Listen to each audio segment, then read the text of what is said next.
Tonight, we're going to explore a question that might change how you see yourself, other people, and the entire world around you.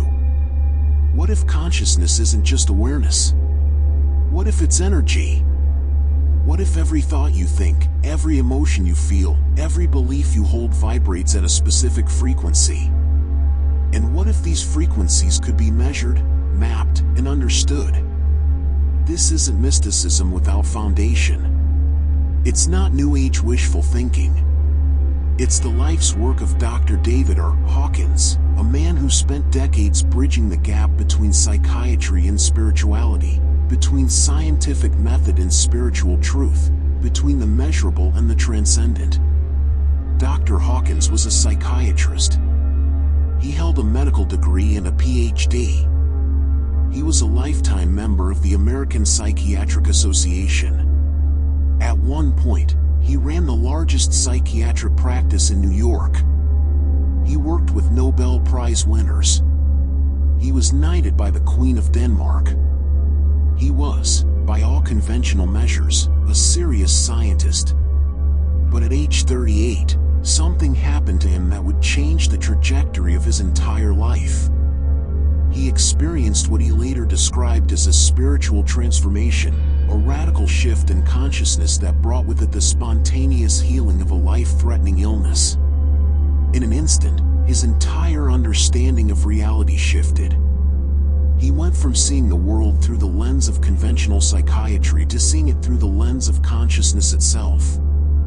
And from that moment forward, he dedicated his life to answering one question: can consciousness be measured? Not just observed, not just described, but actually measured with the precision and repeatability of a scientific instrument? For the next 29 years, nearly 3 decades, he conducted research. He performed over 250,000 calibrations. He tested individuals, groups, historical figures, philosophical systems, political movements, works of art, and more. He tested statements, beliefs, emotions, and ideas.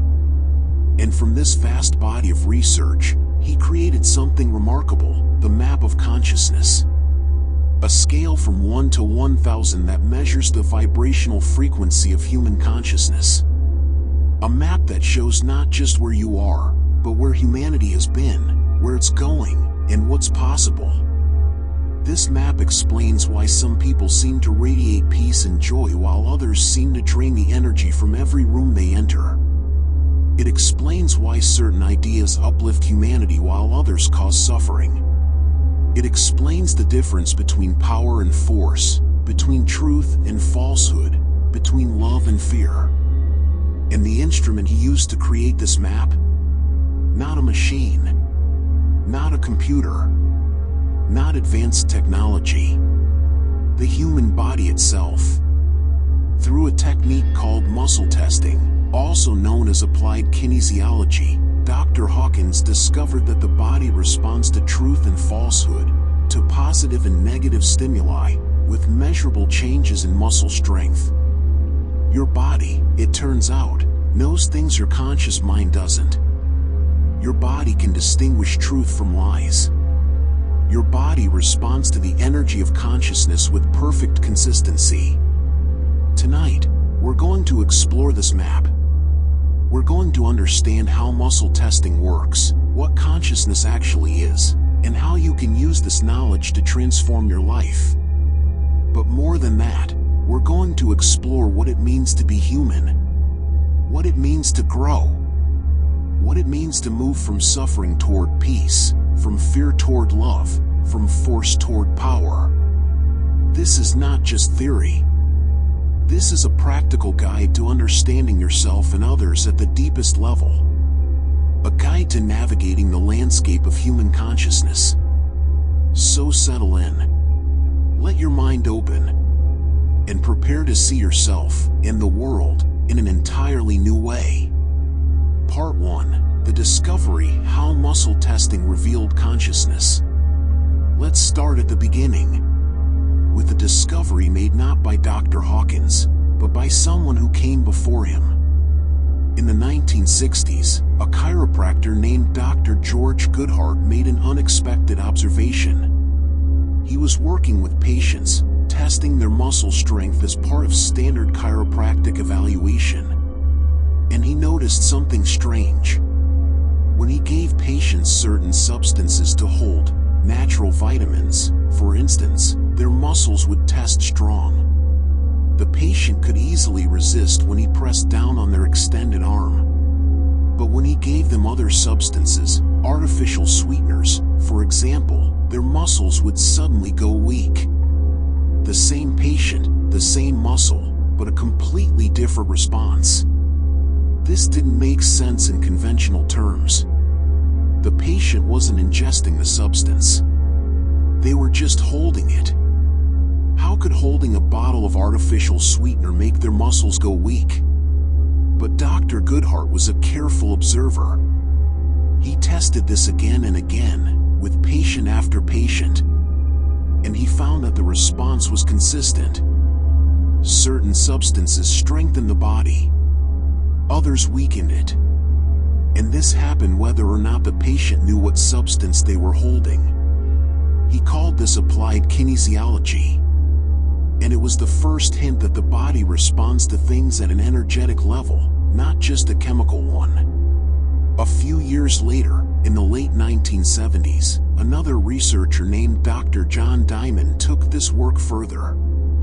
He discovered something even more remarkable.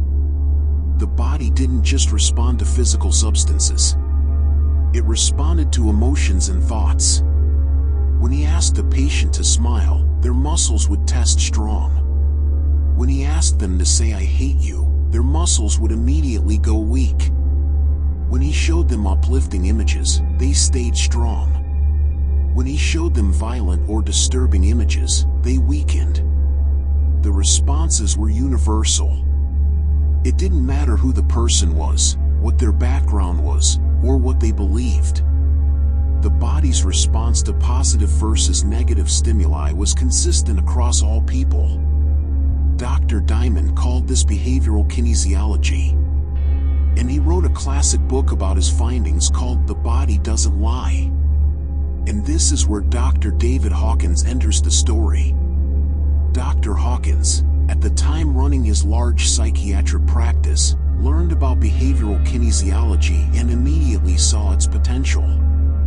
If the body responds consistently to positive versus negative stimuli, could it also respond to truth versus falsehood? Could the body itself be used as a detector of truth? He began experimenting with his patients. He would make a statement, something objectively true or objectively false, and test their muscle response. "Your name is John." If the patient's name was John, the arm stayed strong. If it wasn't, the arm went weak. Simple enough. But then he tested more abstract statements. "Honesty is beneficial." The arm stayed strong. "Lying is beneficial." The arm went weak. He tested historical facts. He tested mathematical truths. He tested philosophical statements. And in every case, he found the same pattern. The body responded with strength to truth and with weakness to falsehood. But here's what made it truly remarkable. The subjects didn't need to know the answer consciously. He could test statements about historical events the subject knew nothing about. He could test in foreign languages the subject didn't speak. He could seal statements in envelopes so no one, not the tester, not the subject, consciously knew what was being tested. And still, the body responded correctly. This suggested something profound. The body, or more accurately, the consciousness operating through the body, had access to information beyond what the conscious mind knows. There seemed to be a field of information, a database of truth, that could be accessed through this simple physical test. Dr. Hawkins was astonished. As a psychiatrist trained in conventional science, this challenged everything he thought he knew about how knowledge works. But as a scientist, he couldn't deny what he was observing. So he did what any good scientist would do. He tested it rigorously. Over the next 20 years, he and his research team conducted muscle testing on an enormous scale. They tested in multiple countries, across different cultures, with subjects of all ages, backgrounds, and belief systems. They used double-blind protocols. They tested the same statements repeatedly to verify consistency. And what they found was that muscle testing, when done properly, was remarkably reliable. The response was universal. A statement that tested true in America tested true in Japan, in India, in Europe. The body's response to truth versus falsehood transcended culture, language, and individual belief. But Dr. Hawkins didn't stop there. Because he realized something even more significant. If the body responds to truth versus falsehood, and if emotions and thoughts also have a truth value, a reality, and energy, then you could use muscle testing to measure consciousness itself. You could measure not just whether a statement is true or false, but the level of energy, the frequency of vibration, that different states of consciousness embody. And from this insight, the map of consciousness was born. Part 2. Understanding muscle testing. How it actually works. Before we explore the map itself, let's understand how muscle testing actually works. Because if you're going to trust this method, you need to understand its mechanism. The most common form of muscle testing involves two people, a tester and a subject. The subject stands with one arm extended out to the side, parallel to the ground. The tester places two fingers on the subject's wrist. The tester then makes a statement or asks a question. This substance is beneficial to your body, or your name is Susan, or this is true. The subject is instructed to resist as the tester presses down gently on their wrist. The tester is not trying to force the arm down through sheer strength. They're applying gentle, steady pressure and observing what happens. If the statement is true, or if the substance is beneficial, or if the energy is positive, the arm will remain strong. The subject can easily resist the pressure. Their muscles lock into place. If the statement is false, or if the substance is harmful, or if the energy is negative, the arm will go weak. Not limp, but noticeably weaker. The muscles lose their tone, and the arm drops despite the subject's effort to resist. This is not about the subject consciously making their arm strong or weak. In fact, if they try to control it consciously, it doesn't work properly. The response has to bypass the conscious mind and come from a deeper level. This is crucial to understand. The conscious mind can lie. It can rationalize. It can believe falsehoods and deny truths. But the body, or more accurately, the autonomic nervous system, the part of your nervous system that operates below conscious awareness, cannot lie. The autonomic nervous system controls things like your heartbeat, your breathing, your digestion. It operates automatically, outside of conscious control. And it responds to truth and falsehood, to positive and negative energy, with measurable physiological changes. One of these changes is muscle tone. When you're exposed to something true, something beneficial, something aligned with life and vitality, your nervous system responds by strengthening. Muscle tone increases slightly but measurably. When you're exposed to something false, something harmful, something misaligned with life, your nervous system responds by weakening. Muscle tone decreases. This happens whether you want it to or not. Whether you believe it or not. Whether you're paying attention or not. It's an automatic response, hardwired into your biology. Now, you might wonder, why? Why would the body respond to truth this way? Dr. Hawkins' explanation draws on the connection between consciousness and energy. Everything in the universe is energy, vibrating at different frequencies. Matter, thoughts, emotions, beliefs, all of it is energy in different forms. Some energies are life-affirming. They support growth, health, vitality, coherence. These energies make you stronger.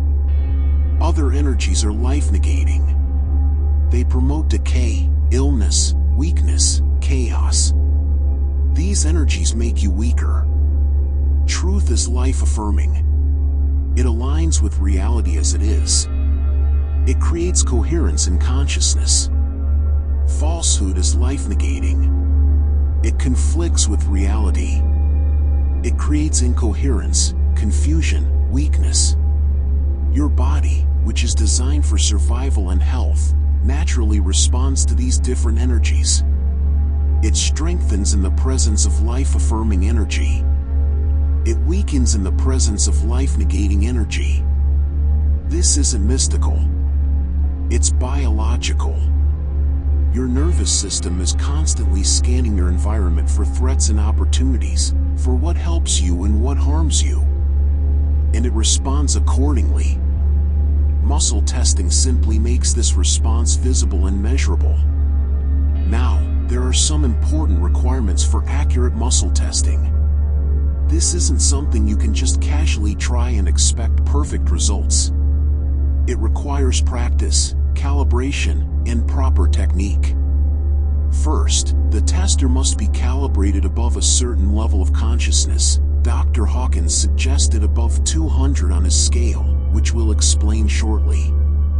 If the tester's consciousness is too low, they can't access accurate information. Their own negativity, their own false beliefs, interfere with the process. Second, the testing must be done with integrity and proper intention. You can't manipulate the results to get the answer you want.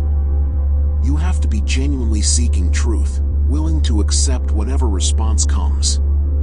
Third, the subject must give permission. You can't accurately test someone who doesn't want to be tested or who is actively resisting the process. There must be agreement and openness. Fourth, the tester must learn to apply consistent pressure and read the response accurately. This is a skill that improves with practice. Beginners often press too hard or misread subtle changes in muscle tone. When these conditions are met, muscle testing becomes a remarkably useful tool. Accurate enough to reveal patterns and truths that the conscious mind alone might miss. Dr. Hawkins used muscle testing to calibrate everything. People, both living and historical. Ideas and belief systems. Works of art and literature. Political movements and social phenomena. Geographic locations. Even entire historical periods. And from these hundreds of thousands of calibrations, a pattern emerged. A clear, consistent hierarchy of consciousness levels, from the lowest to the highest. This hierarchy became the map of consciousness. And we're about to explore it in detail. But before we do, let me say this: you don't have to accept everything about muscle testing to find value in the map. Even if you're skeptical about the method, the map itself describes patterns of human consciousness that you can observe directly in yourself and others. The emotions, the worldviews, the behaviors associated with each level, these are recognizable. You've experienced them. You've seen them in other people. Whether the specific numbers Dr. Hawkins assigned are precisely accurate or not, the general pattern holds true. There is a spectrum of consciousness. Some states are higher, more life-affirming, more powerful. Others are lower, more life-negating, more destructive. And understanding this spectrum can help you navigate your own growth and understand the behavior of others. So let's explore the map itself. Starting with the structure, the logarithmic scale, and the critical dividing line that changes everything.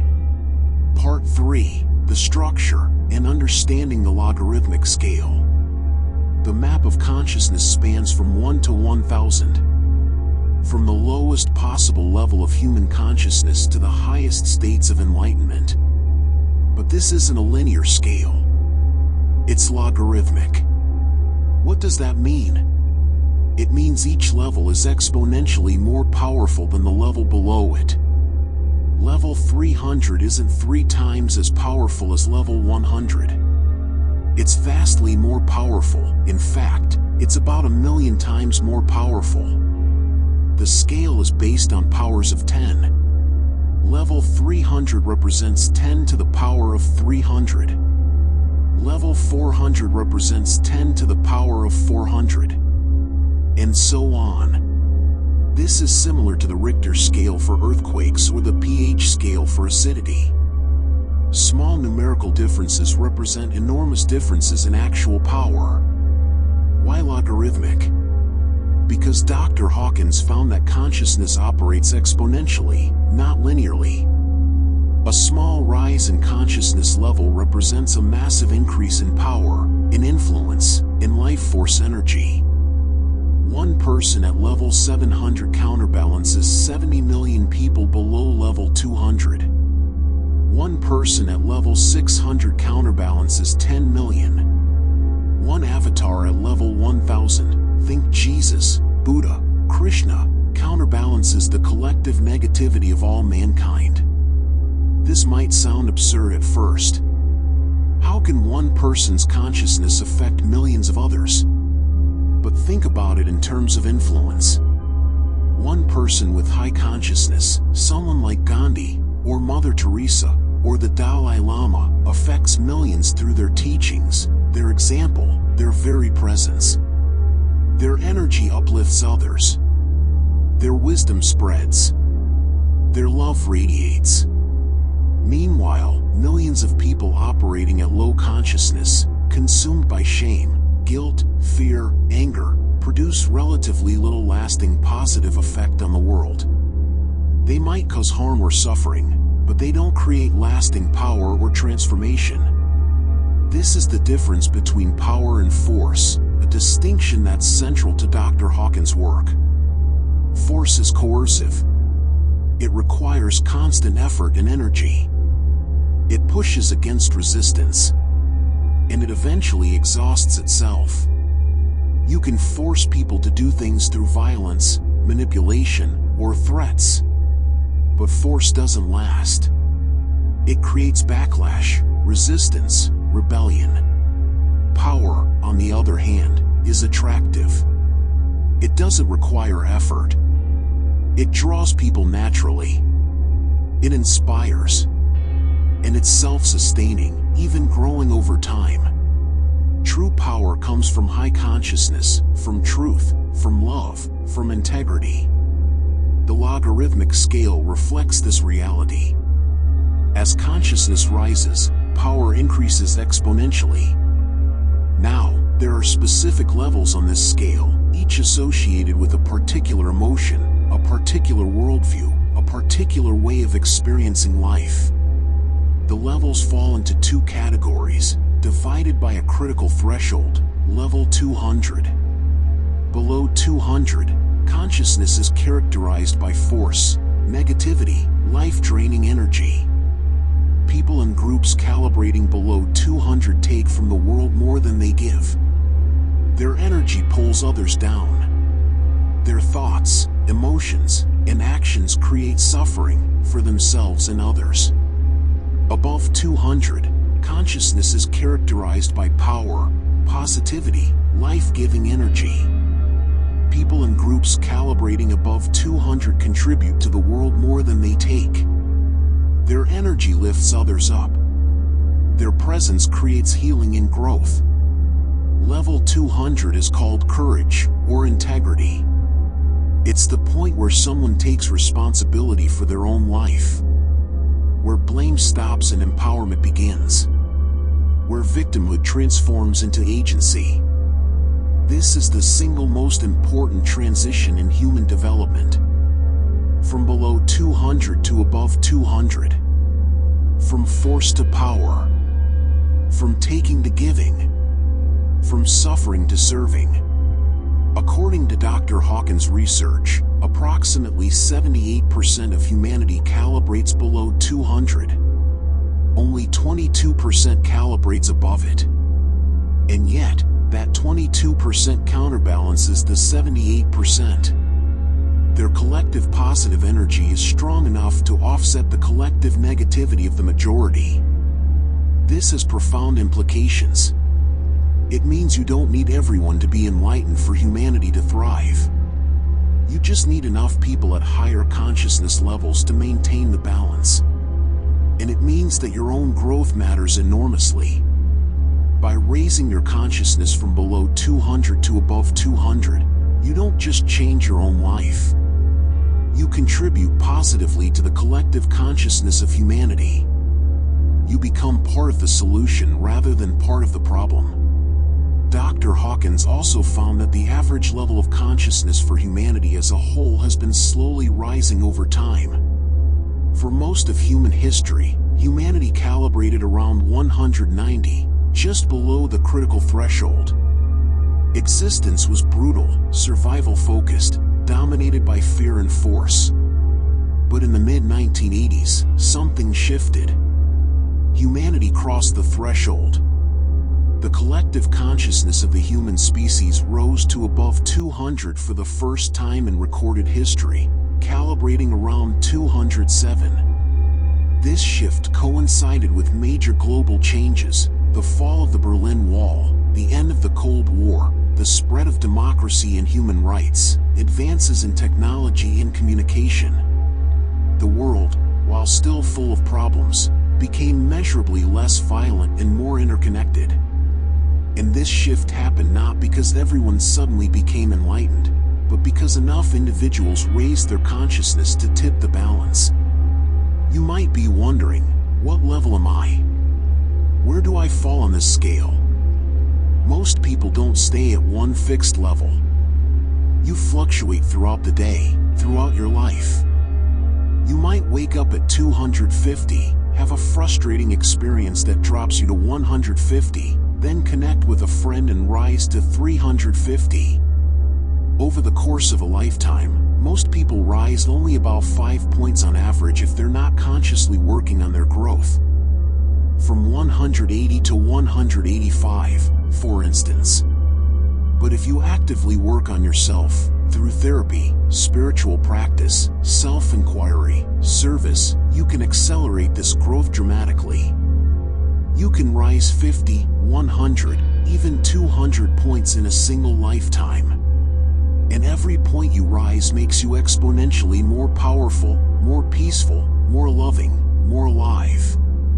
The map shows you not just where you are, but where you can go. It reveals the landscape of consciousness so you can navigate it intentionally. So let's explore this landscape. Starting with the lowest levels, the places of greatest suffering, and gradually ascending toward the heights of human consciousness. Because to understand where you want to go, you first need to understand where you've been, and where others still are. Part 4, the depths: shame, guilt, and apathy. Let's descend to the lowest levels of human consciousness. The places of greatest pain, where life feels unbearable, where the will to live weakens. These are difficult territories to explore. But understanding them creates compassion, for yourself when you've been there, and for others who are there now. Shame, level 20. This is the lowest level measured on the map. Below this, consciousness essentially ceases to function in coherent ways. Shame is the feeling of being fundamentally flawed, worthless, undeserving of existence. It's not just I did something bad. It's I am bad. My very existence is wrong. People at this level experience humiliation so profound it feels like annihilation. They want to disappear, to not exist. Suicidal ideation is common here. So is extreme withdrawal from others. The emotion is toxic shame, not healthy shame that guides moral behavior, but pathological shame that destroys the sense of self. The view of life at this level is miserable, unbearable, and hopeless. Their view of God, or whatever represents ultimate reality, is punishing, vindictive, hateful. They think, if there's a God, he must hate me, because why else would I feel this way? At level 20, people are prone to severe depression, self-harm, addictions that numb the pain. They might stay in abusive relationships because they believe they deserve abuse. They might engage in self-sabotaging behaviors that confirm their worthlessness. Physical health is severely compromised at this level. The immune system weakens. The body ages rapidly. Disease takes hold easily because the life force is so depleted. Shame is transmitted across generations. Children who grow up in shame-based families internalize these messages like you're bad. You're wrong. You shouldn't exist. And these messages become the foundation of their consciousness until healing occurs. Moving out of shame requires external support, therapy, compassionate relationships, spiritual intervention. The person at level 20 typically can't lift themselves out alone.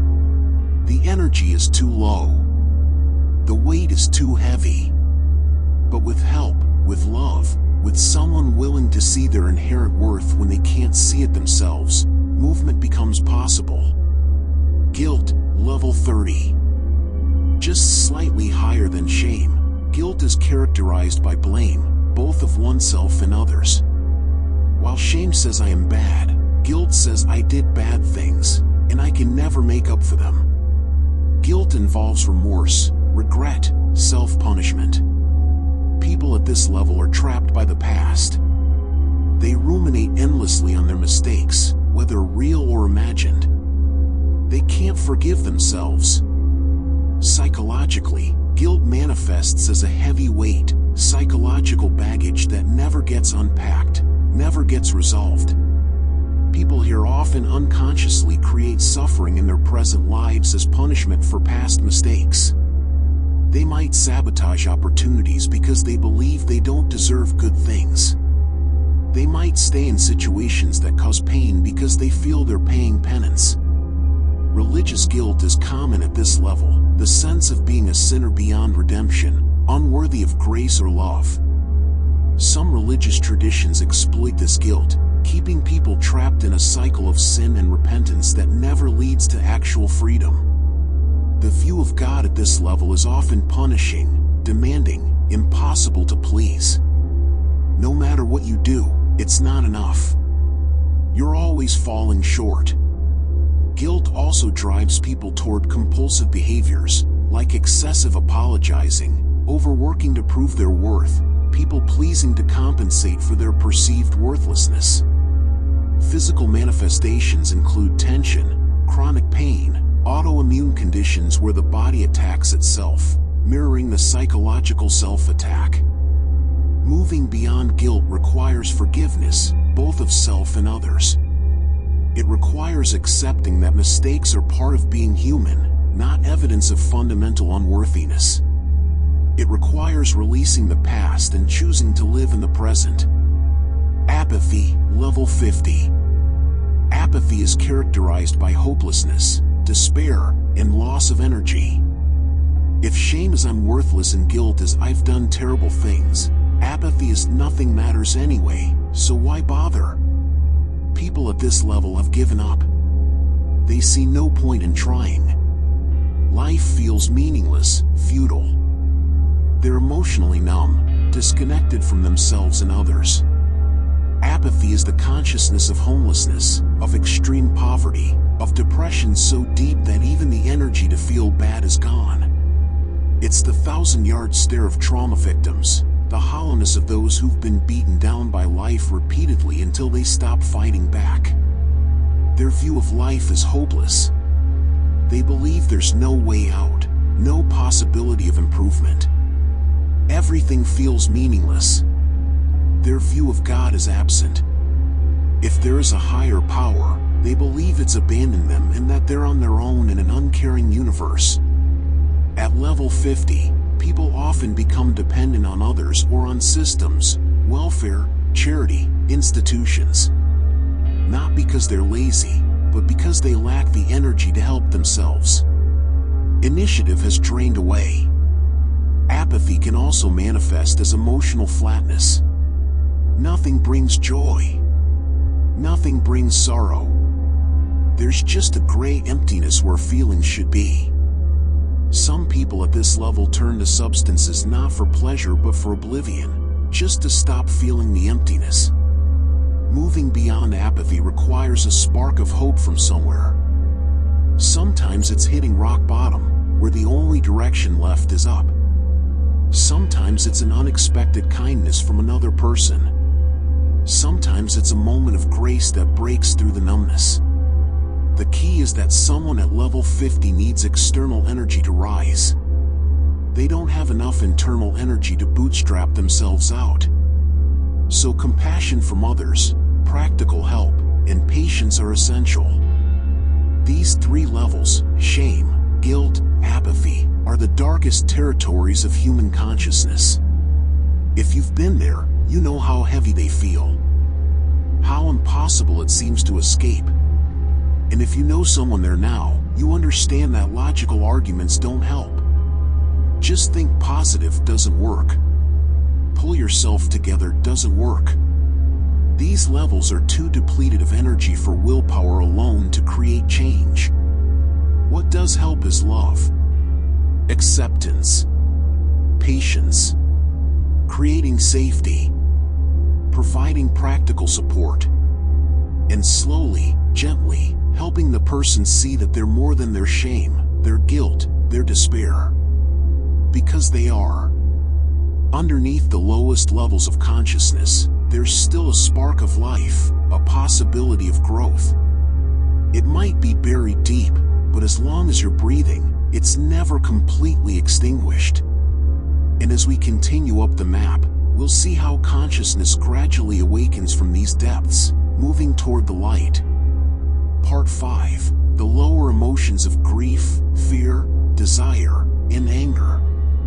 As consciousness begins to rise from the depths of apathy, energy starts to return. But it returns first in the form of painful emotions, grief, fear, desire, and anger.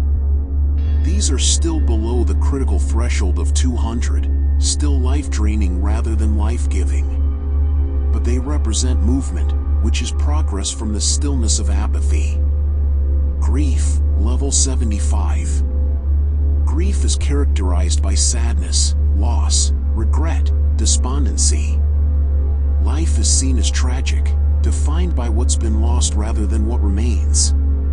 People at this level are stuck in the past. They're mourning relationships that ended, opportunities that passed, youth that faded, dreams that died. The emotion is sadness, but it's become a chronic state rather than a temporary response to loss. The person identifies with their grief. I am someone who has suffered loss becomes core to their identity. At level 75, people often wear black metaphorically and sometimes literally. Their affect is depressed. Their speech is slow. They talk about the past more than the present or future. They might visit graves frequently, keep shrines to the deceased, refuse to change anything in their environment because change would mean accepting the loss. Their view of life is tragic, sorrowful, and defined by what's gone. Their view of God is distant, uncaring, or cruel for taking what was loved. Grief can be healthy and necessary as a temporary response to loss. But when consciousness is stuck at level 75, grief becomes pathological, a way of staying connected to what's lost rather than moving forward. Physical manifestations often include heaviness, fatigue, and a weakened immune system. The body feels the weight of unprocessed sorrow. Moving beyond grief requires eventually accepting the loss, finding meaning in what remains, and choosing to re-engage with life. This doesn't mean forgetting what was lost. It means carrying the memory while still moving forward. Fear, level 100. At level 100, energy increases, but it's anxious energy. Fear calibrates here, along with worry, anxiety, dread, and paranoia. The world is seen as dangerous. Threat lurks everywhere. People at this level are hypervigilant, constantly scanning for danger, unable to relax. Fear is survival consciousness. The amygdala is overactive, the stress response chronically engaged. The person is in perpetual fight or flight mode. At this level, people avoid risks. They stay in familiar situations even when those situations are limiting or unhealthy, because the unknown feels more dangerous than the known. They might obsessively watch the news, feeding their fear with constant information about threats. They might develop phobias, panic attacks, obsessive-compulsive behaviors designed to control and prevent feared outcomes. Their view of life is perceived as dangerous, threatening, and unpredictable. Their view of God is punitive, capricious, and someone to fear and appease. They think, if I'm good enough, maybe God won't punish me. Fear is promoted by certain institutions, media that profits from sensationalism, governments that use threat to control populations, religions that emphasize hellfire and damnation. Physical manifestations of fear include tension, elevated cortisol, digestive problems, heart issues, immune suppression. The body pays a high price for chronic fear. Moving beyond fear requires building safety, both external and internal. It requires challenging catastrophic thinking, gradually exposing oneself to feared situations and discovering they're manageable, and developing a sense of agency and capability. Desire, level 125. At 125, consciousness shifts from fear of what might happen to craving for what's wanted. Desire calibrates here, not healthy desire that motivates goal pursuit, but insatiable craving that can never be satisfied. This is the consciousness of addiction. The perpetual wanting more. More money, more pleasure, more status, more stuff. But no amount is ever enough. At this level, people are driven by their appetites. They're attached to outcomes, to getting what they want. And because desire by definition involves lacking what's desired, they're perpetually frustrated. Desire creates a hedonic treadmill. You get what you want, experience brief satisfaction, then immediately start wanting something else. The craving never ends. This is the consciousness promoted by consumer culture. Advertising works by creating desire, making you feel that you need what you don't have, that you'll be happy if you just acquire this product, this status symbol, or this experience. But happiness at level 125 is always conditional, always temporary, always dependent on external circumstances. The view of life is oriented toward acquisition. Life is about getting what you want. The view of God is perhaps as a genie who grants wishes, or is stingy for not providing what's desired. Desire can be motivating. It gets people to work, to strive, to pursue goals. But it's exhausting. The constant chase, the inability to rest in contentment, the fear of losing what's been gained. Physical manifestations include agitation, restlessness, potential for addiction to substances, behaviors, relationships, anything that promises to fill the void. Moving beyond desire requires learning contentment. Appreciating what is rather than constantly reaching for what isn't. Recognizing that no external acquisition will fill the inner emptiness that drives compulsive wanting. Anger, level 150. At 150, frustration from unfulfilled desire can ignite into anger. Anger, hate, resentment, rage, these calibrate here. The world is seen as antagonistic. People at this level feel they've been wronged, treated unfairly, victimized. And they're angry about it. Anger is more energized than the levels below it. It can be motivating, I'll show them, one might think. But it's destructive, both to self and others. At level 150, people blame others for their problems. It's always someone else's fault. The government, the boss, the ex-partner, the system. If only those people would change, everything would be fine. Anger can be explosive, leading to violent outbursts, aggression, and physical or verbal attacks. Or it can be suppressed, like passive aggression, resentment that simmers but never fully expresses. Chronic anger damages relationships. It creates conflict, pushes people away, perpetuates cycles of retaliation and revenge. Their view of life is competitive and antagonistic. It's us versus them. Win or lose. Dominate or be dominated mentality. Their view of God is perhaps as an angry judge, or they hold anger at God for the injustices of life.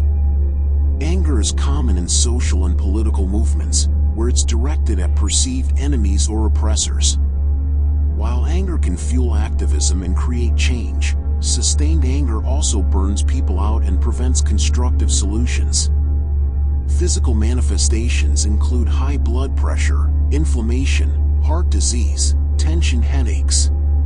The body literally heats up with rage. Anger increases body temperature, heart rate, and stress hormones. Moving beyond anger requires taking responsibility. Recognizing that while you may have been wronged, staying angry only harms you. That forgiveness isn't for the other person, it's for your own liberation. Anger often masks deeper emotions, hurt, fear, or sadness. Healing anger requires feeling these underlying emotions and addressing the real wounds. These levels, grief, fear, desire, anger, are still below the critical threshold. They're still dominated by negative emotion, by a sense of powerlessness or struggle. But they contain more energy than the levels below them. And this energy, if redirected, can fuel the rise upward. In fact, anger at 150 is right at the doorstep of transformation. Because with just a bit more awareness, anger can transform someone to the next level up and get them to the gateway to power. Part 6, Pride. The final barrier. We're approaching the threshold. The gateway. But first, there's one more level to understand, the level that sits just below the critical line of 200. Pride calibrates at 175, and it might surprise you that it's considered a negative level. After all, isn't pride good? Don't we encourage people to take pride in their work, to have self-respect? But Dr. Hawkins is talking about a specific kind of pride, ego-based pride. The pride that requires comparison. The pride that depends on feeling better than others. The pride that's defensive, fragile, and ultimately destructive.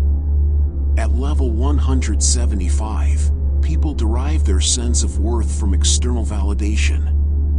From status, achievements, possessions, appearance, and reputation. They need to be right, to be superior, and to be admired.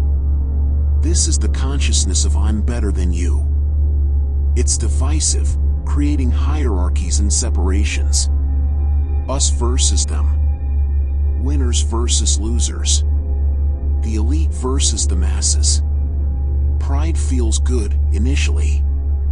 It provides a sense of superiority, confidence, and self-satisfaction. People at this level often appear successful.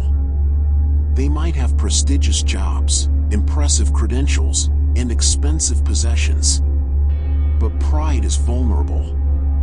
It's dependent on circumstances staying favorable, on maintaining the image, on never being proven wrong or inadequate. When pride is threatened, when someone challenges their superiority, when they fail at something, when they're criticized, they react defensively. With anger, with denial, with contempt. because their entire sense of self is built on this inflated self-image. The emotion associated with pride is contempt. Looking down on others. Judging. Criticizing. Creating in-groups and out-groups based on superficial criteria. The view of life at this level is competitive. Life is about winning, being on top, and being admired. It's a zero-sum game where someone's success threatens your own status.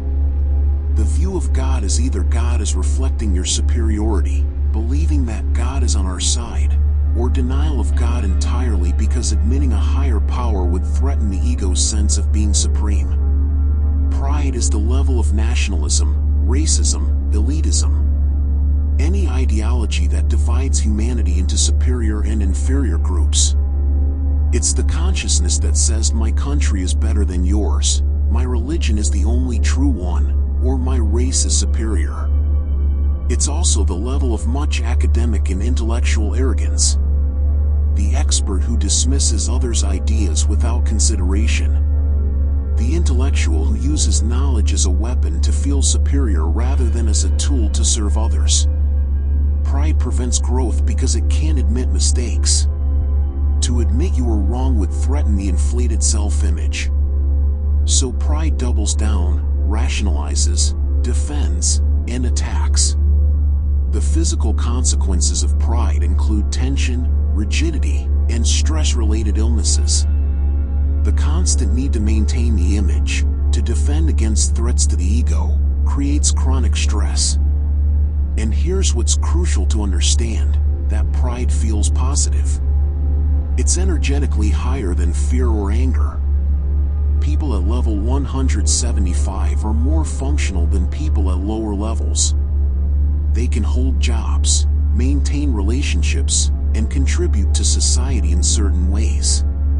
So this can be very deceptive, because pride is still below the critical threshold. It's still draining more energy than it creates. It's still based on falsehood, the false belief that worth comes from being better than others rather than from inherent existence. Pride is also fragile. When circumstances change, when you lose the job, the status, the looks, the achievements that pride depended on, the entire structure collapses. People can drop from pride straight down to shame in a moment of humiliation. This is why Dr. Hawkins placed pride below the critical line, even though it can appear positive. Because it's unsustainable. It's built on comparison and competition rather than intrinsic value. And it prevents the shift to true empowerment. The great spiritual traditions all warn against pride. Pride goeth before a fall. The last shall be first. He who exalts himself shall be humbled. These aren't just moral teachings. They're observations about consciousness itself. To rise above 200, you have to let go of pride. You have to stop deriving worth from being better than others and start recognizing inherent worth, yours and everyone else's. This is difficult. Pride feels good compared to the levels below it. Letting it go can feel like losing something important. But what you gain is so much more valuable. Because just above pride, at level 200, true power begins. Part 7, The Gateway. Courage, integrity, and the birth of power. And now we cross the threshold. From force to power. From taking to giving. From victimhood to empowerment. Courage, level 200. This is the single most important level on the entire map of consciousness. The dividing line between everything that drains life and everything that creates it. At level 200, power first appears. Not force, but true power. The power that's self-sustaining, that doesn't require coercion, that naturally attracts rather than repels. Dr. Hawkins also called this level integrity. Because at 200, you begin to align with truth rather than ego. You start seeing things as they are rather than through the distortions of fear, anger, or pride. The hallmark of courage is the simple phrase, "I can." Below 200, the dominant feeling is "I can't." Life is happening to you. You're a victim of circumstances, of other people, of bad luck. You don't have the power to change things. At 200, this shifts. You realize, "I can handle this. I can face this. I can grow. I can change. I can take responsibility for my life." This doesn't mean you suddenly have all the answers or that challenges disappear. It means you're willing to face them. Willing to try. Willing to take responsibility for your choices and their consequences. The word courage comes from the Latin cor, meaning heart. At this level, you have the heart to face life. To step forward even when afraid. To take risks even when uncertain. To keep going even when things are difficult. At lower levels, the world is seen as hopeless, threatening, frustrating. At the level of courage, life is seen as exciting, challenging, full of possibilities. The same obstacles that defeat people below 200 become stimulating challenges to people at 200. This is the level where growth and education become possible. Below 200, people are too consumed by survival emotions, shame, fear, anger, to engage in meaningful learning. At 200 and above, they have the energy and openness to grow. The view of life shifts from "life is happening to me" to "life is happening for me." Challenges become opportunities. Failures become lessons. Setbacks become chances to develop resilience.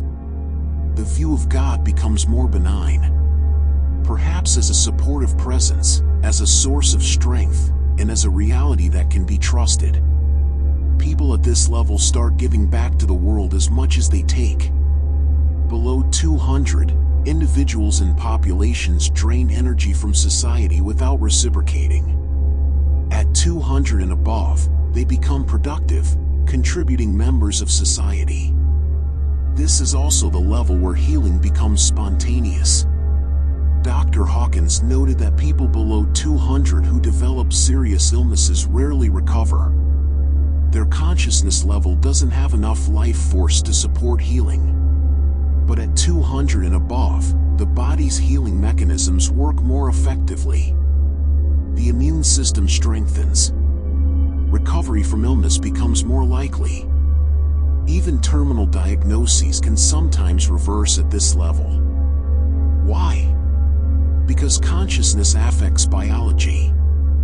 The stress of negative emotions, shame, fear, anger, suppresses immune function, promotes inflammation, accelerates aging. The empowering emotions above 200 support health, enhance immune function, and promote longevity.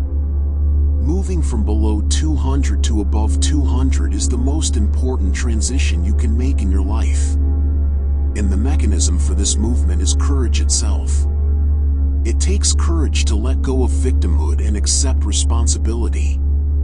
It takes courage to stop blaming others and look at your own part in situations. It takes courage to admit you've been wrong. It takes courage to change. But once you cross this threshold, everything becomes easier. Not because life's challenges disappear, but because you have the energy and capability to handle them. Think about someone you know who operates consistently at 200 or above. They face the same challenges everyone else does: financial stress, relationship difficulties, health issues, and losses. But they handle these challenges differently. They don't collapse. They don't stay stuck in victimhood. They take action, find solutions, and grow through adversity. This is the power of courage. It's the foundation of all higher development. And the beautiful thing? You don't have to wait for perfect circumstances to access courage. You can choose it right now, by accepting responsibility for even one small thing in your life. Actively choose to believe phrases such as, "I am responsible for my attitude, even if I can't control the circumstances. I am responsible for my choices, even if I can't control the outcomes. I am responsible for my growth, even if others around me aren't growing." These simple acknowledgments begin to activate the energy field of courage. And once activated, it tends to grow. According to Dr. Hawkins' research, only about 22% of humanity calibrates at 200 or above. The vast majority, 78%, remains below this threshold, trapped in the consciousness of force rather than power. But this doesn't mean the situation is hopeless, because those operating above 200 contribute exponentially more positive energy than those below 200 drain. The balance is maintained. And every person who rises from below 200 to above 200 makes a disproportionate contribution to the collective consciousness of humanity. You're not just changing your own life. You're literally helping to raise the consciousness of the entire species. The collective consciousness of humanity, Dr. Hawkins found, rose from 190 to 207 in the mid-1980s, crossing the critical threshold for the first time in recorded history. This corresponded with major global shifts: the end of the Cold War, the spread of democracy, advances in human rights, the birth of global interconnected consciousness through technology. These weren't coincidences. They were reflections of a shift in collective consciousness crossing the line from force to power. And this trend continues. Slowly, gradually, more individuals are crossing the 200 threshold. And as they do, they make it easier for others to follow. So if you're at this level, celebrate it.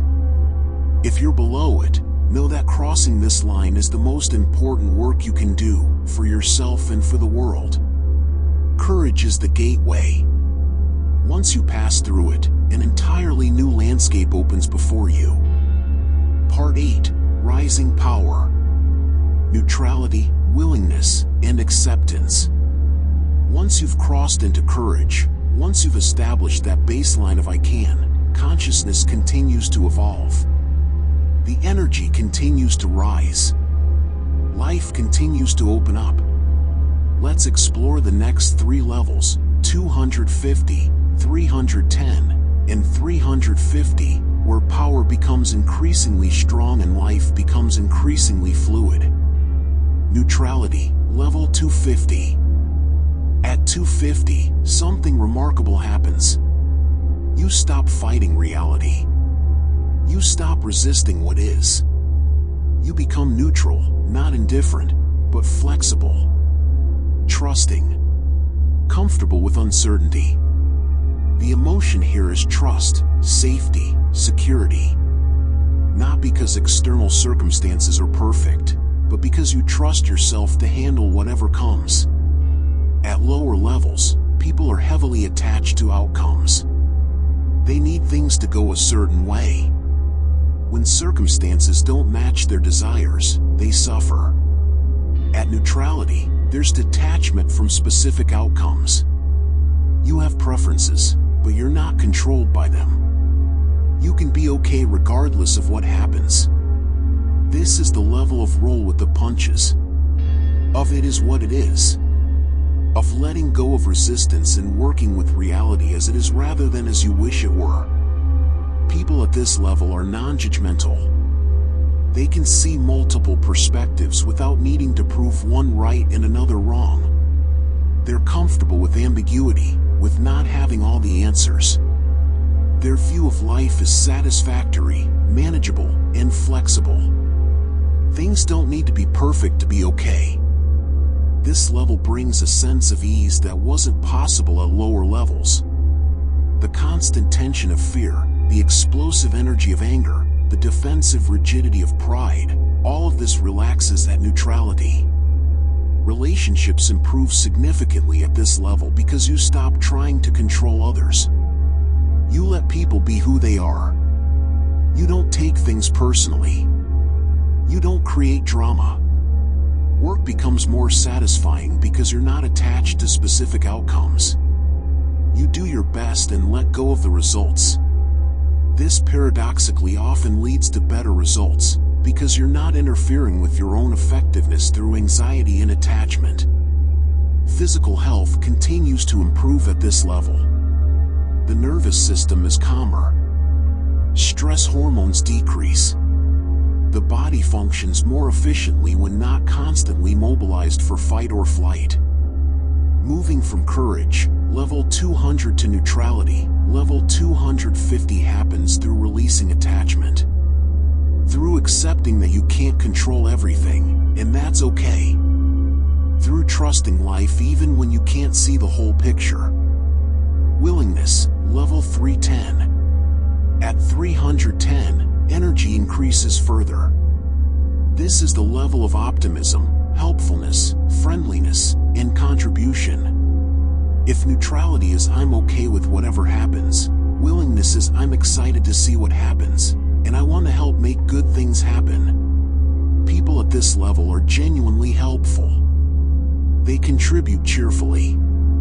They're open to new experiences, new ideas, and new approaches. They've let go of the rigidity of lower levels and become flexible, adaptable, growth-oriented. The emotion is optimism. A sense that things will generally work out. That growth is possible. That effort will pay off. That cooperation creates better outcomes than competition. This is where excellence becomes possible. Below 200, people do the minimum. At 200, they do what's necessary. At 250, they do their jobs adequately. But at 310, work is done well. Success becomes common because people are genuinely engaged, truly helpful, consistently putting in excellent effort. Their view of life is hopeful, friendly, and satisfying.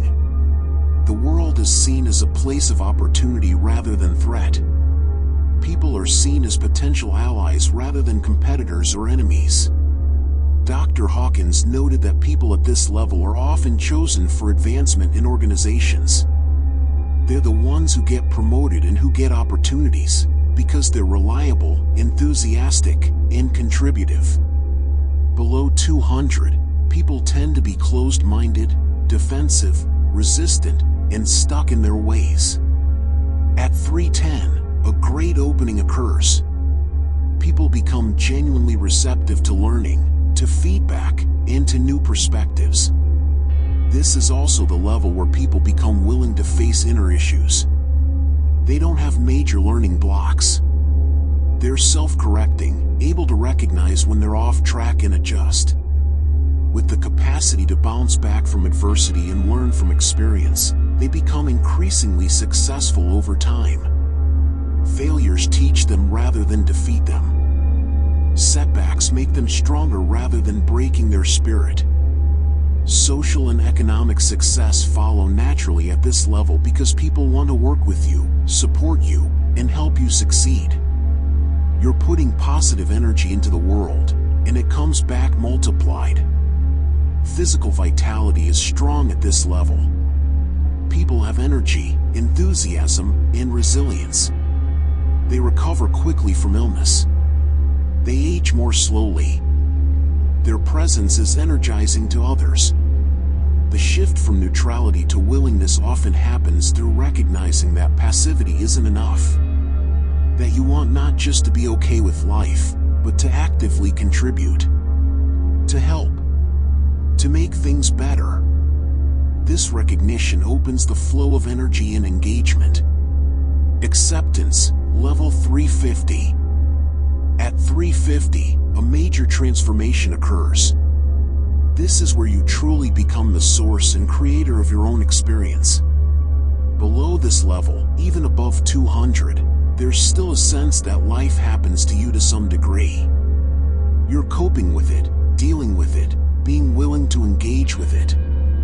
At 350, you fully accept, I am responsible. Not just for my actions, but for my experience, for how I interpret events, for the meaning I make, for the life I create. This is radical responsibility. Not blame, that's at lower levels. But ownership. This is my life. These are my circumstances. I accept them fully, and I choose how to respond. The emotion is forgiveness.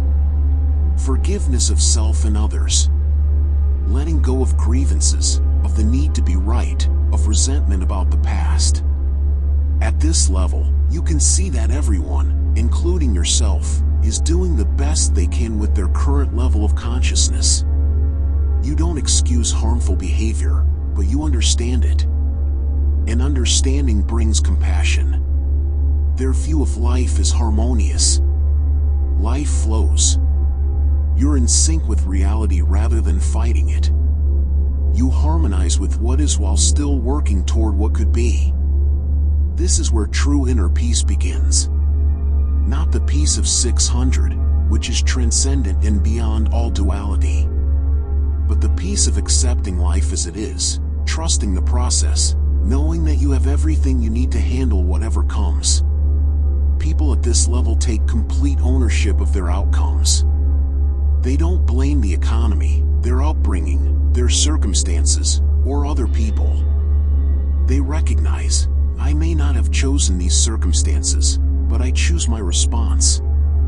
And my response creates my experience. This doesn't mean toxic positivity, pretending everything is fine when it's not. It means accepting reality fully, including the difficult parts, and then choosing how to engage with that reality constructively. Relationships at this level are healthy, mature, and mutually supportive. You don't need others to complete you or fix you. You're already whole. So relationships become about sharing and growth rather than dependency or control. Work becomes deeply satisfying because you're aligned with your values. You've accepted responsibility for choosing work that's meaningful to you, or for finding meaning in the work you have.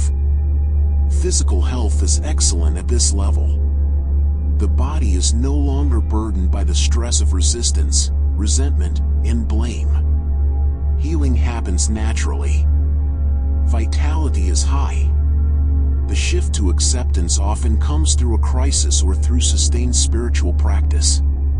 Something that forces or invites you to let go of resistance and fully embrace reality. To stop fighting what is and start working with it. These three levels, neutrality, willingness, and acceptance, represent the middle range of positive consciousness. Power is increasing. Life is becoming more satisfying. You're contributing more than you're taking. You're growing, learning, and becoming. But there's still a sense of self as separate. Still ego, though it's becoming more transparent, more flexible, and less defended. At the next level, something shifts again. And that shift takes us into the realm of reason, the highest level the mind can reach before the heart must take over.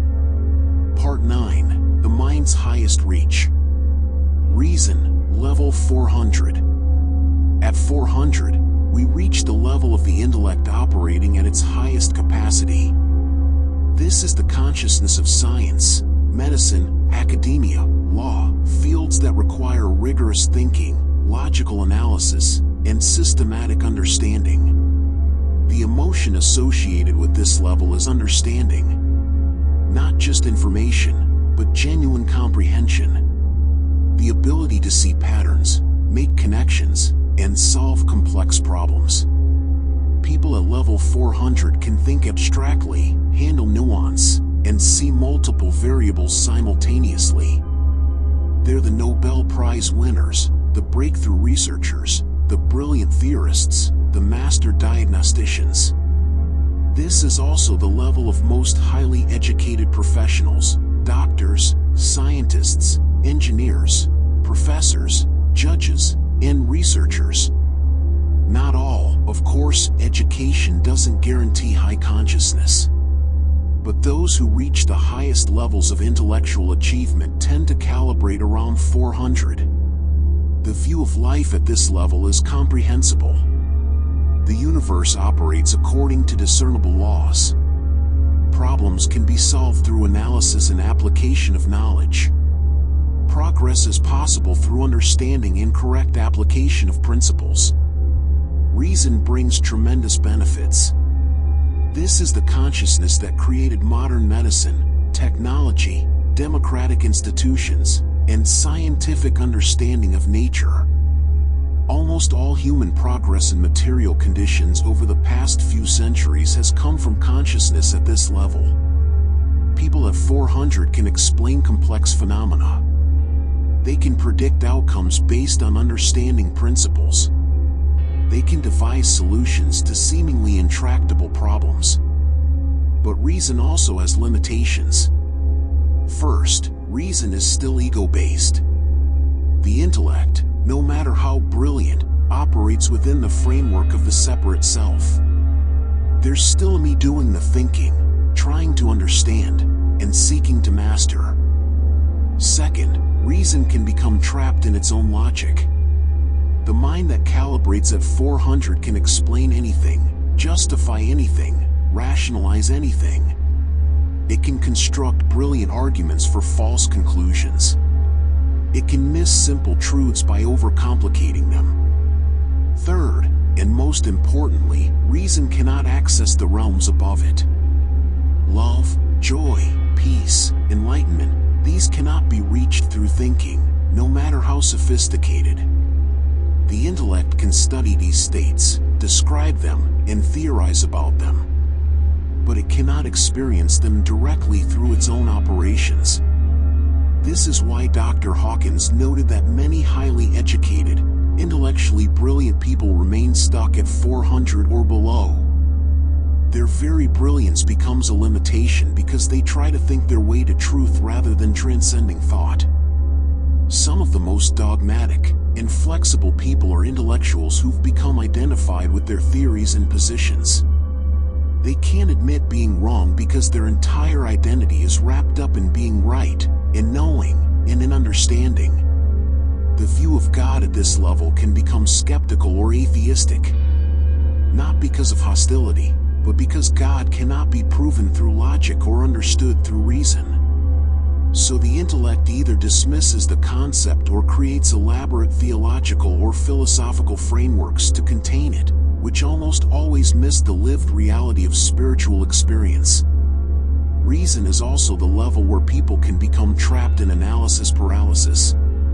So much thinking, so much consideration of variables, and so much weighing of possibilities that action becomes difficult. The mind spins in complex patterns but doesn't necessarily lead to wisdom or effective living. Physical health at this level is generally good, better than at lower levels, but people here can become stressed by mental overwork. Tension headaches, eye strain, digestive issues from nervous tension. The body isn't designed to sustain constant high-level mental activity without cost. The critical insight about reason is this: it's the highest level the mind can reach operating as mind. To go higher requires a different faculty altogether. The heart must open. From 200 to 400, you can climb through personal effort, through self-improvement, through will and determination. But from 400 to 500, from reason to love, requires a letting go. A surrender. A recognition that thinking isn't enough. This is where many seekers get stuck. They read all the books. They understand all the concepts. They can speak eloquently about spirituality, consciousness, and awakening. But they haven't actually transformed because transformation requires going beyond thought. Einstein is often quoted saying, "You cannot solve a problem from the same level of consciousness that created it." This is particularly true at level 400. The problems created by reason cannot be solved by more reasoning. They require a shift to a different operating system entirely. So level 400 is simultaneously a pinnacle and a barrier. The pinnacle of what thinking can accomplish, and a barrier to what lies beyond thinking. Many people spend entire lifetimes at this level, achieving great things, contributing enormously to human knowledge and progress. And that's valuable. The world needs science, medicine, and systematic thinking. But there's more. And to access it, you must be willing to let the mind take its proper place, as a servant rather than master, as a tool rather than identity. When this happens, when the heart begins to open and love starts to flow, everything changes. Part 10, the heart opens. Love, level 500. At 500, everything changes. This is where the heart opens permanently, where consciousness shifts from thinking to being, where you move from understanding about love to actually being love. This isn't romantic love. It isn't emotional attachment. It isn't neediness or desire or possession. This is unconditional love, love that flows regardless of circumstances, regardless of whether it's returned, regardless of whether its object is deserving. Dr. Hawkins noted that only about 0.4% of humanity reaches this level. 1 in 250 people.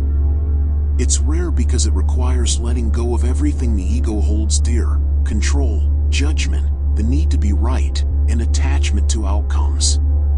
The emotion at this level is pure love. But it's not an emotion in the usual sense, it's a state of being. You don't do loving things. You are love, and loving action flows naturally from that state. The view of life shifts dramatically. Life is no longer something to be understood, managed, controlled, or improved. Life simply is. And it's beautiful in its isness. Even suffering, even pain, even death, all of it is held in a compassionate awareness that sees the perfection in the whole. This doesn't mean being passive or indifferent to suffering. People at this level are often deeply engaged in service, in helping, and in healing. But they do so from overflow, not from need. They give because love gives. Because helping is the natural expression of their state of being. People operating at level 500 have a palpable presence. You can feel it when you're around them. There's a warmth, an acceptance, an energetic field that's healing just to be near. They don't have to do anything special. Their very being uplifts others. Forgiveness becomes automatic at this level. Not as an act of will, not as a moral choice, but as natural as breathing. Because at 500, you see that everyone is doing the best they can with their current level of consciousness. How can you hold a grudge against someone who's operating from fear or pain? You feel compassion instead. The view of God becomes one of love. God is love. The universe is fundamentally benevolent. Everything that happens, even what appears tragic or unjust, serves some larger purpose in the evolution of consciousness.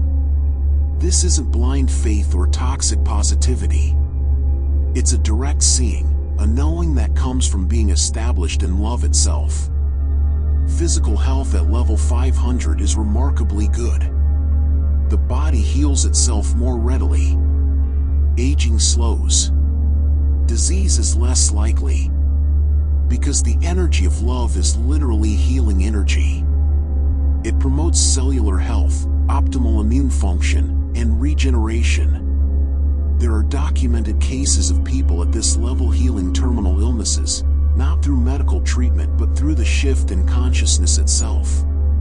Dr. Hawkins himself experienced this. He had terminal medical conditions that spontaneously healed after a profound spiritual awakening.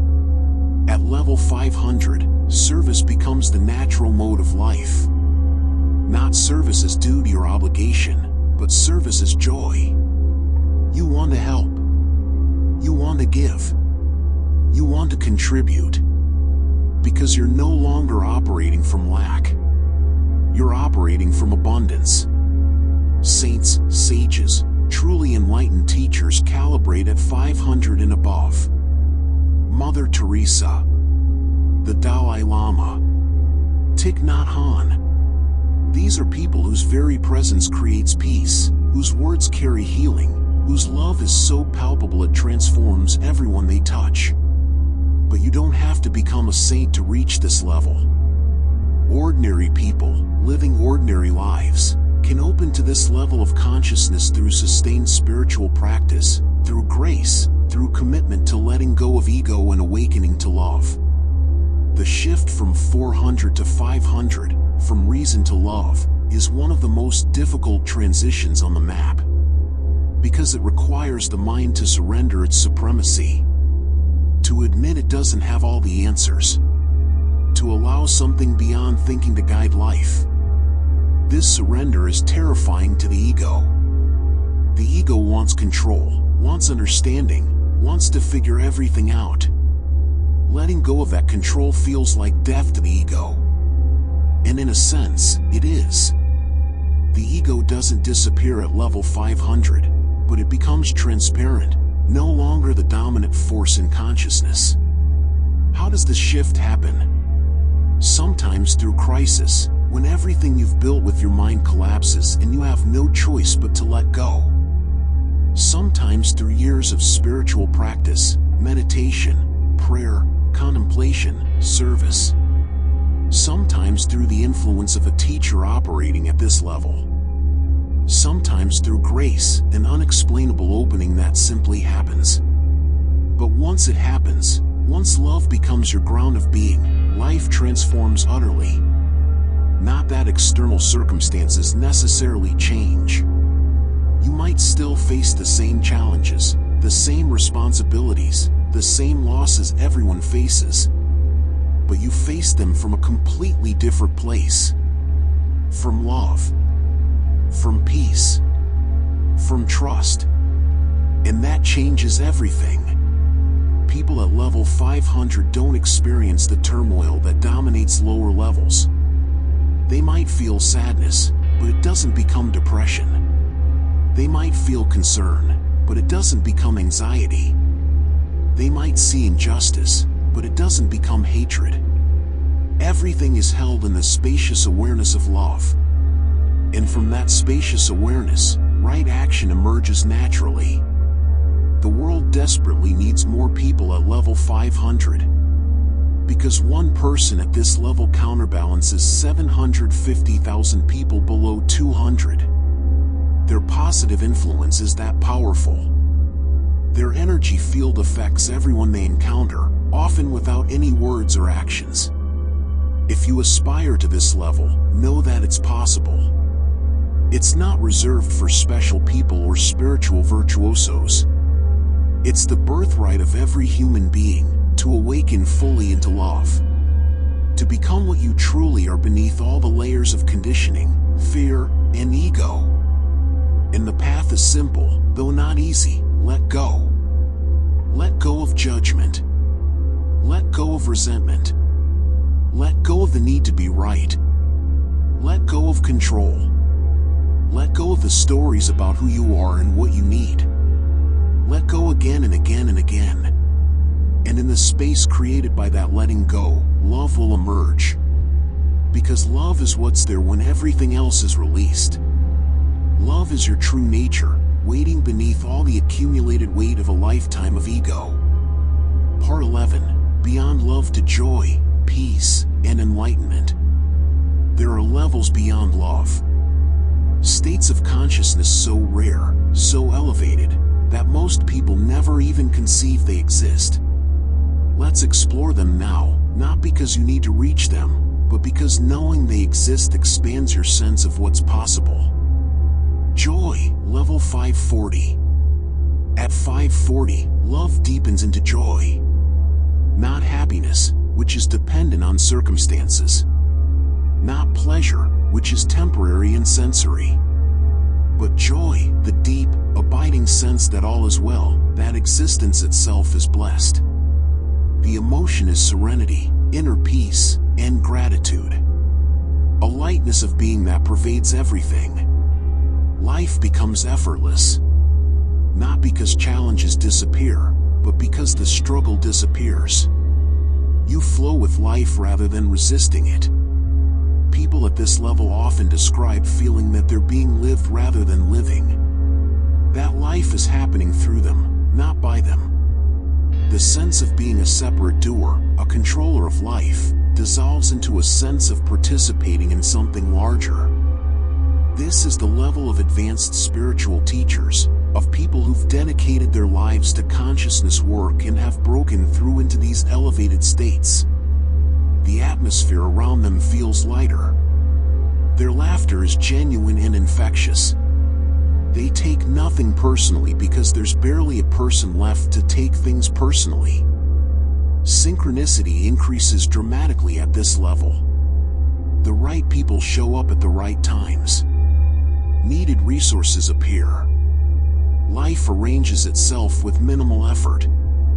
Not because of magic, but because at this level you're so aligned with the flow of life that you're naturally in the right place at the right time. Physical health is extraordinary. The body seems to defy normal aging. People at this level often live to very old ages with minimal health issues. Because joy is profoundly healing to every system of the body. The view of life is perfect. Not that everything is pleasant, but that everything is exactly as it should be. Even suffering serves consciousness. Even pain has purpose.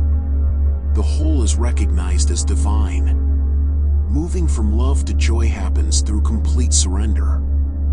At 500, there's still some sense of doing, of serving, of expressing love through action. At 540, even that dissolves into simply being what you are. Joy itself. Love itself. Consciousness itself. Peace, level 600. At 600, consciousness transcends duality entirely. This is illumination, enlightenment, self-realization. The emotion is bliss, but even bliss is too small a word. It's the peace that passes understanding, the silence that contains all sound, the stillness from which all movement arises. Only 1 in 10 million people reaches this level. Historically, this is the consciousness of Buddha, of Ramana Maharshi, of sages who've completely transcended the illusion of separation. At this level, subject and object collapse into one. There's no longer an observer and observed. No longer a self separate from the world. Just pure awareness, aware of itself, containing everything. The view of God, there is no view, because God and self are recognized as one. Or more accurately, the self that seemed separate is seen to have never existed except as an appearance.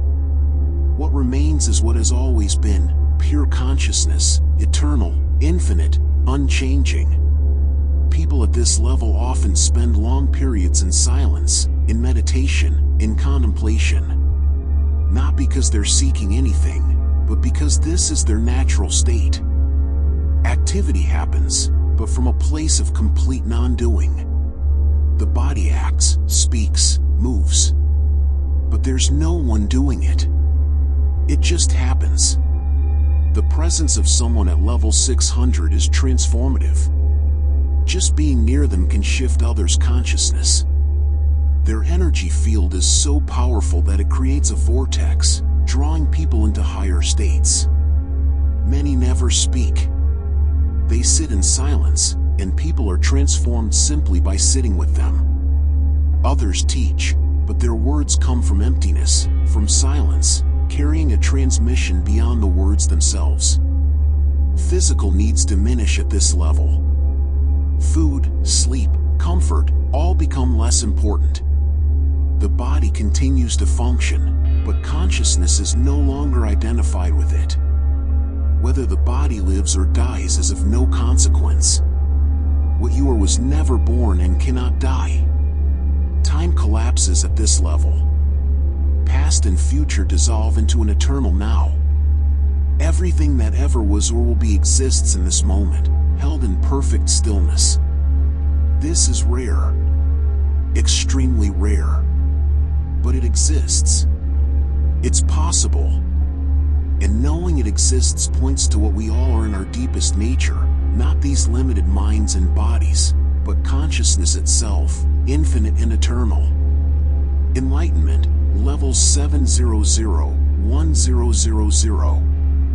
Beyond 600, consciousness reaches levels that are essentially inexpressible. These are the avatars, the great spiritual masters whose very existence uplifts all of humanity. Level 700 to 850, beings whose teachings have shaped civilizations, whose influence spans millennia. Level 850 to 1000, the absolute peaks of human consciousness. Krishna, the Buddha at the moment of enlightenment, and Jesus. Perhaps others whose names we don't know. Consciousness operating at a level that can barely be conceived by the ordinary mind. At these levels, the individual is essentially transparent to the divine. They are living expressions of the absolute. What speaks through them isn't a person but truth itself. What acts through them is God, the universe, pure consciousness manifesting in human form. Their influence is incalculable. Dr. Hawkins found that at level 1000, a single being counterbalances all of human negativity. This isn't metaphorical. Energetically, the power at this level is so vast, the love so complete, the truth so pure, that it literally holds the collective consciousness of humanity in balance. Most people will never reach these levels. But everyone is affected by those who do. The teachings of Jesus, Buddha, and Krishna, these continue to uplift humanity thousands of years later. Because at these levels, consciousness transcends time and space. Their presence remains, available to anyone who opens to it. Part 12, Power versus Force. The fundamental distinction. As we complete this journey through the map of consciousness, let's return to the fundamental insight that sparked Dr. Hawkins' entire body of work, the difference between power and force. This distinction explains everything we've explored. Why some states of consciousness drain life while others create it. Why some people and movements exhaust themselves while others endure for generations. Why truth ultimately prevails while lies eventually collapse. Force is what operates below level 200. It's coercive, requiring constant energy expenditure. It pushes against resistance. It creates opposition. It eventually depletes itself. Think of dictatorships. They rule through force, military power, surveillance, and fear. And they always fall. Maybe not quickly, but inevitably. Because force cannot sustain itself. It requires constant effort to maintain control against the natural resistance it creates. Think of relationships based on control, manipulation, and guilt. They might last for years, but they drain everyone involved. They create resentment, rebellion, and eventual breakdown. Think of your own internal states when operating from levels below 200. Fear, anger, pride, they all require constant effort. Defending, attacking, proving, controlling. It's exhausting. And it never leads to lasting peace or satisfaction. Power, on the other hand, is what operates above level 200. It's attractive rather than coercive. It draws people naturally. It requires no effort to maintain. In fact, it tends to grow on its own. Think of Gandhi. A small man in a loincloth with no weapons, no wealth, no army. Yet he freed an entire nation from the British Empire through the power of truth and nonviolence. Force couldn't defeat him because he wasn't using force. He was operating from power, the power of integrity, courage, and love. Think of genuine spiritual teachers. They don't advertise or proselytize, yet people seek them out. Their presence alone transforms lives. This is power, truth expressing itself without needing to convince anyone. Think of great works of art, literature, music. They endure for centuries not because someone forces people to appreciate them, but because they carry something true, something that resonates with the human spirit. Power naturally attracts. Force eventually repels. In your own life, notice the difference. When you try to control outcomes, force your will on situations, manipulate others into doing what you want, this is exhausting. And it rarely works for long. Even when it seems to work, it creates problems down the line. But when you operate from courage, from willingness, from acceptance, from love, things flow. Not because you're passive, but because you're aligned with reality rather than fighting it. Your actions are effective because they're coming from power rather than force. Dr. Hawkins spent decades researching this distinction, calibrating thousands of statements, people, movements, philosophies, works of art. And the pattern was always the same. What calibrates above 200 endures and uplifts.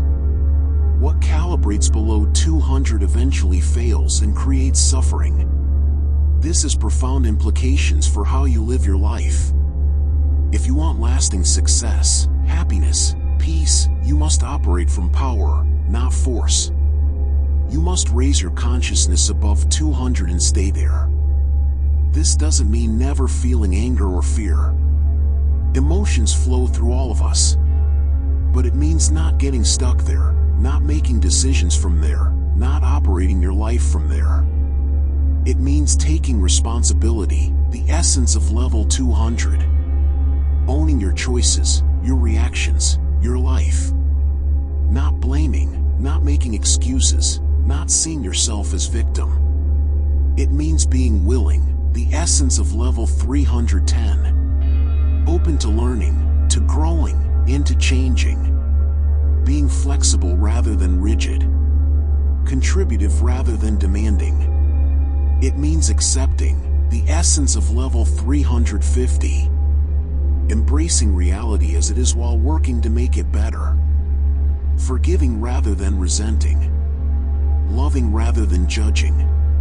And if you're fortunate, if you practice, if grace touches you, it might mean transcending the mind altogether and awakening to the love that you are, the peace that you are, the consciousness that you've always been. The map of consciousness isn't just theory. It's a practical guide for living. Every day, every moment, you're somewhere on this map. The question is, where? And in which direction are you moving? You can measure this yourself. Not with muscle testing, that requires training and practice, but with honest self-observation. What emotions dominate your inner life? What views of others and of life itself do you hold? How do you respond to challenges?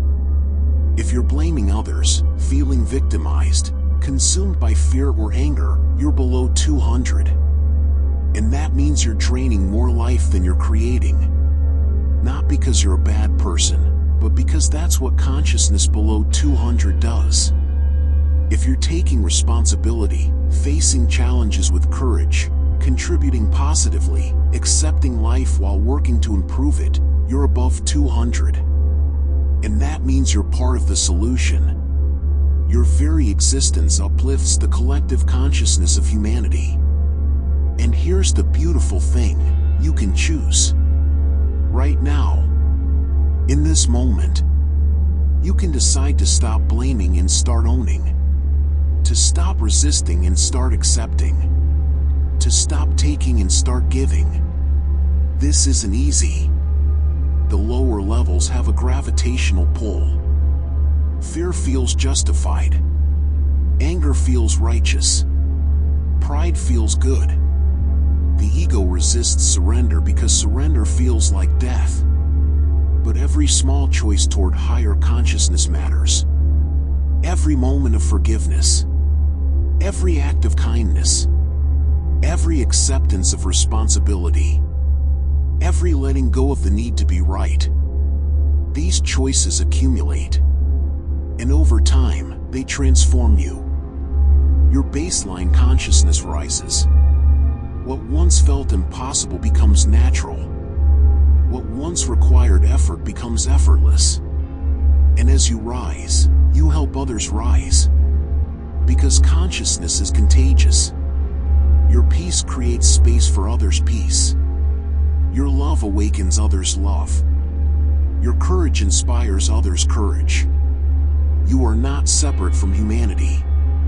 Your consciousness is part of the collective consciousness. And when you raise yours, you raise everyone's, even if just infinitesimally. This is the gift Dr. David Hawkins gave us.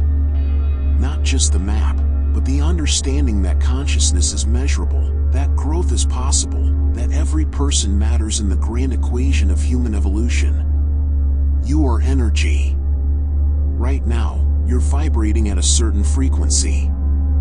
That frequency determines your experience of life, your impact on others, your contribution to the whole. And you can change that frequency through awareness, through choice, through practice, through surrender, through love. The journey from shame to enlightenment is the journey every soul takes. You're somewhere on that journey right now. And every step upward, no matter how small, is a triumph. A victory not just for you, but for all of consciousness awakening to itself. So rest now in this knowledge. You are consciousness itself, temporarily expressing as a human being, navigating this landscape of experience, learning, growing, evolving. Your current level is perfect for where you are, and your potential is unlimited. The highest states of consciousness aren't reserved for special people. They're the destiny of all consciousness, gradually unfolding across time. Be patient with yourself. Be compassionate with others. And keep moving toward truth, toward love, toward the light that's your true nature. Until next time, stay curious.